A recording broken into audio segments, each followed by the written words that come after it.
ഇതൊന്നും കാണാതെ ധൃതി പിടിച്ച് അങ്ങോട്ട് നിന്നിട്ട് പിന്നെ അവിടെ ചെല്ലുമ്പോ പുള്ളിക്കാരൻ നീ ഇതൊക്കെ കണ്ടിട്ടാണ് ഇങ്ങോട്ട് വന്നിരിക്കുന്നത്. Hello friends, welcome to Anasmonu vlog. Carrot വെച്ചിട്ട് വളരെ സ്വാദിഷ്ടമായിട്ടുള്ള ഒരു റെസിപ്പിയാണ് ഇന്ന് നിങ്ങളെ പരിചയപ്പെടുത്താൻ പോകുന്നത്. പാകം ചെയ്തും അല്ലാതെയും കഴിക്കാൻ എല്ലാവരും ഇഷ്ടപ്പെടുന്ന ഒന്ന് തന്നെയാണ് ക്യാരറ്റ്. ആരോഗ്യവും സൗന്ദര്യവും പ്രദാനം ചെയ്യുന്നതിൽ ഏറ്റവും ഉത്തമമായിട്ടുള്ള പച്ചക്കറികളിൽ ഒന്ന് തന്നെയാണ് carrot. Vitamin A, C, K, B6, biotin, potassium, fibre തുടങ്ങി നിരവധി പോഷകങ്ങളുടെ കലവറയാണ് ക്യാരറ്റ്. അപ്പോൾ ഈ റെസിപ്പി എങ്ങനെയാണ് തയ്യാറാക്കുന്നത് എന്ന് നോക്കാം.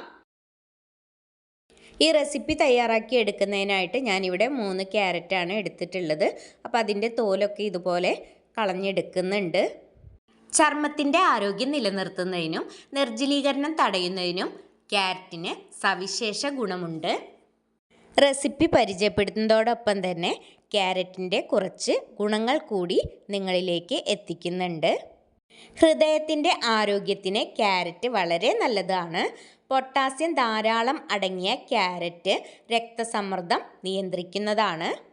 കൊളസ്ട്രോൾ കുറയ്ക്കാനും ഹൃദയത്തിൻ്റെ ആരോഗ്യം സംരക്ഷിക്കാനും പറ്റിയ വളരെ നല്ല ഒരു പച്ചക്കറി തന്നെയാണ് ക്യാരറ്റ്. പ്രായത്തെ നിയന്ത്രിക്കുന്ന ചർമ്മകോശങ്ങളെ നശിപ്പിക്കുന്ന ഫ്രീ റാഡിക്കലുകളെ തടയാൻ ക്യാരറ്റ് സഹായിക്കും.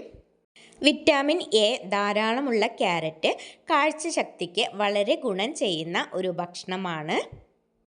ക്യാരറ്റിൻ്റെ തോലൊക്കെ കളഞ്ഞെടുത്തതിന് ശേഷം ഒന്ന് കഴുകി വൃത്തിയാക്കി എടുക്കുന്നുണ്ട്. അതിനുശേഷം ഇതുപോലെ ഒന്ന് കട്ട് ചെയ്ത് കൊടുക്കുന്നുണ്ട്. ബീറ്റ കരോട്ടിൻ, ലൂട്ടിൻ തുടങ്ങിയവയും കണ്ണിൻ്റെ ആരോഗ്യത്തിന് വളരെ നല്ലതാണ്. ക്യാരറ്റ് പതിവായി കഴിക്കുകയാണെങ്കിൽ കാഴ്ചശക്തി വർദ്ധിപ്പിക്കാൻ സാധിക്കുന്നതാണ്. ക്യാരറ്റ് എല്ലാം കട്ട് ചെയ്തെടുത്തതിന് ശേഷം ഇതുപോലെ മിക്സിയുടെ ജാറിലേക്ക് ഒന്ന് ഇട്ട് കൊടുത്ത് ഒന്ന് കറക്കിയെടുക്കുകയാണ് ചെയ്യുന്നത്. അപ്പോൾ മിക്സിയുടെ ജാറിലിട്ടിട്ട് ഈ രീതിക്കാണ് ഞാനിവിടെ കട്ട് ചെയ്തെടുത്തിട്ടുള്ളത്. പൊടി പൊടിയായിട്ട് തന്നെയാണ് കിട്ടിയിട്ടുള്ളത്. ഇനി ഒരു അരപ്പ് തയ്യാറാക്കി എടുക്കുന്നതിനായിട്ട് മിക്സിയുടെ ചെറിയ ജാറിലേക്ക് ഒരു മുറി തേങ്ങ ചിരകിയത് ഇട്ട് കൊടുക്കുന്നുണ്ട്.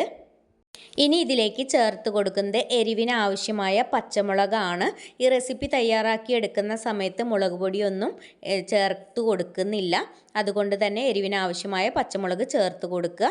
പിന്നെ ചേർത്ത് കൊടുക്കുന്നത് ഒരു 5ഓളം ചുവന്നുള്ളിയാണ്. അതുകൂടി ചേർത്ത് കൊടുത്ത് ഒന്ന് ചെറുതായി ഒന്ന് ചതച്ചെടുക്കാം.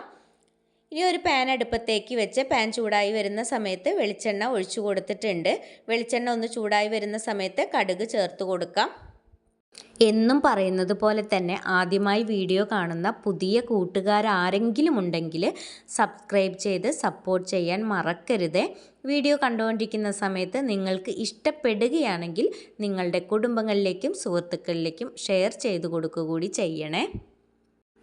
കടുക് നന്നായി പൊട്ടി വരുന്ന സമയത്ത് പിന്നെ ഇതിലേക്ക് ചേർത്ത് കൊടുക്കുന്നത് കട്ട് ചെയ്ത് വെച്ചിരിക്കുന്ന ക്യാരറ്റാണ്.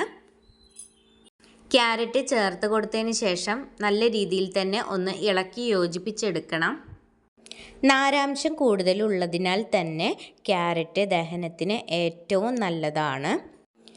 ശരീരത്തിലെ അനാരോഗ്യകരമായ രീതിയിലുള്ള കൊളസ്ട്രോളിൻ്റെ നില ഉയരുന്നത് തടയാൻ സഹായിക്കുന്ന രീതിയിലുള്ള കാൽസ്യം ക്യാരറ്റിൽ അടങ്ങിയിട്ടുണ്ട്. ഹൃദയാഘാതം ഉൾപ്പെടെയുള്ള രോഗങ്ങൾ തടയാൻ ഇത് വളരെ സഹായകമാണ്. വൻതോതിൽ സിലിക്കൺ അടങ്ങിയിട്ടുള്ള ഒന്ന് തന്നെയാണ് ക്യാരറ്റ്. ചർമ്മത്തിൻ്റെയും നഖങ്ങളുടെയും ആരോഗ്യം സംരക്ഷിക്കാൻ ഇത് വളരെ സഹായകമാണ്. ഇനി ഇതിലേക്ക് ആവശ്യത്തിനുള്ള ഉപ്പ് കൂടി ചേർത്ത് കൊടുത്ത് നന്നായി ഒന്ന് ഇളക്കി യോജിപ്പിച്ചതിന് ശേഷം നമുക്ക് അടച്ച് വെച്ച് കുക്ക് ചെയ്തെടുക്കാം. ക്യാരറ്റ് ഒന്ന് കുക്കായി കിട്ടുന്നത് വരെ ഇടയ്ക്ക് ഒന്ന് ഇളക്കി കൊടുക്കാൻ പ്രത്യേകം ശ്രദ്ധിക്കുക. ക്യാരറ്റൊക്കെ കഴിക്കാൻ മടിയുള്ള കുട്ടികൾക്ക് ഇതുപോലെ തയ്യാറാക്കി കൊടുക്കുകയാണെങ്കിൽ അവർ കഴിച്ചോളും. അപ്പോൾ ഇതുപോലെ തയ്യാറാക്കി നോക്കാത്തവരുണ്ടെങ്കിൽ ഒരു പ്രാവശ്യമെങ്കിലും ഇതുപോലെ ഒന്ന് തയ്യാറാക്കി നോക്കുക. എന്നിട്ട് നിങ്ങളുടെ വിലയേറിയ അഭിപ്രായങ്ങളൊക്കെ കമൻറ്റിലൂടെ അറിയിക്കാൻ മറക്കരുത്. ക്യാരറ്റിന് നിറം നൽകുന്ന ബീറ്റ കരോട്ടിനിൽ വിറ്റാമിൻ എ ധാരാളം അടങ്ങിയിട്ടുണ്ട്. ചർമ്മത്തിന് പ്രായമാകുന്നത് തടയുക, മുഖക്കുരു ഉണ്ടാക്കുന്നത് തടയുക, പുതിയ സെല്ലുകൾ ഉണ്ടാക്കാൻ സഹായിക്കുക, തുടങ്ങിയവ ബീറ്റ കരോട്ടിൻ്റെ പ്രവർത്തനമാണ്. ക്യാരറ്റിലുള്ള പൊട്ടാസ്യം രക്തക്കുഴലുകളിലെ മർദ്ദം കുറയ്ക്കാൻ സഹായിക്കുന്നതാണ്. അത് രക്തപ്രവാഹത്തെ സഹായിക്കുകയും രക്തസമ്മർദ്ദം കുറയ്ക്കുകയും ചെയ്യും. ക്യാരറ്റ് ഒന്ന് കുക്കായി വന്നിട്ടുണ്ട്. ഈ ടൈമിൽ നേരത്തെ നമ്മൾ തയ്യാറാക്കി വെച്ചിരുന്ന അരപ്പ് കൂടി ഇതിലേക്ക് ചേർത്ത് കൊടുക്കുക. എന്നിട്ട് നല്ല രീതിയിൽ തന്നെ ഒന്ന് മിക്സ് ചെയ്തെടുക്കുക. ഈ അരപ്പ് ക്യാരറ്റിൻ്റെ എല്ലാ ഭാഗങ്ങളിലും എത്തുന്ന വിധം വേണം ഒന്ന് ഇളക്കി യോജിപ്പിച്ചെടുക്കാൻ. Vitamin B6, K, phosphorus, antioxidant എന്നിവ ക്യാരറ്റിൽ ധാരാളം അടങ്ങിയിട്ടുണ്ട്. ഇത് എല്ലിൻ്റെയും മസ്തിഷ്കത്തിൻ്റെയും ആരോഗ്യം വർദ്ധിപ്പിക്കുന്നതാണ്. വളരെ പെട്ടെന്ന് തന്നെ തയ്യാറാക്കിയെടുക്കാൻ പറ്റിയ ഒരു റെസിപ്പി തന്നെയാണ്. കുട്ടികളുടെ ലഞ്ച് ബോക്സിലൊക്കെ ചോറിനൊപ്പം കൊടുത്തു വിടാൻ പറ്റിയ ഒരു റെസിപ്പി കൂടിയാണ്. അപ്പോൾ എല്ലാവരും ഇതുപോലെ ഒന്ന് ഉണ്ടാക്കി നോക്കണേ. വളരെ ഈസി ആയിട്ട് ചെയ്തെടുക്കാൻ പറ്റിയ കറികളുടെ റെസിപ്പികളൊക്കെ മുന്നേ അപ്ലോഡ് ചെയ്തിട്ടുണ്ട്. അത് കാണാത്തവരൊക്കെ ഉണ്ടെന്നുണ്ടെങ്കിൽ ഒന്ന് കയറി കണ്ട് സപ്പോർട്ട് ചെയ്യണേ. ഇന്നത്തെ റെസിപ്പി നിങ്ങൾക്ക് ഏവർക്കും ഇഷ്ടമായി എന്ന് കരുതുന്നു. വളരെ പെട്ടെന്ന് തയ്യാറാക്കി എടുക്കാൻ പറ്റിയ ക്യാരറ്റ് വെച്ചിട്ടുള്ള തോരൻ ഇവിടെ റെഡി ആയിട്ടുണ്ട്. ഇത്രയും നേരം വീഡിയോ കണ്ട് സപ്പോർട്ട് ചെയ്ത എല്ലാവർക്കും ഒരുപാട് നന്ദി. അടുത്ത നല്ലൊരു വീഡിയോയുമായി കാണുന്നത് വരേക്കും എല്ലാവർക്കും ബായ്.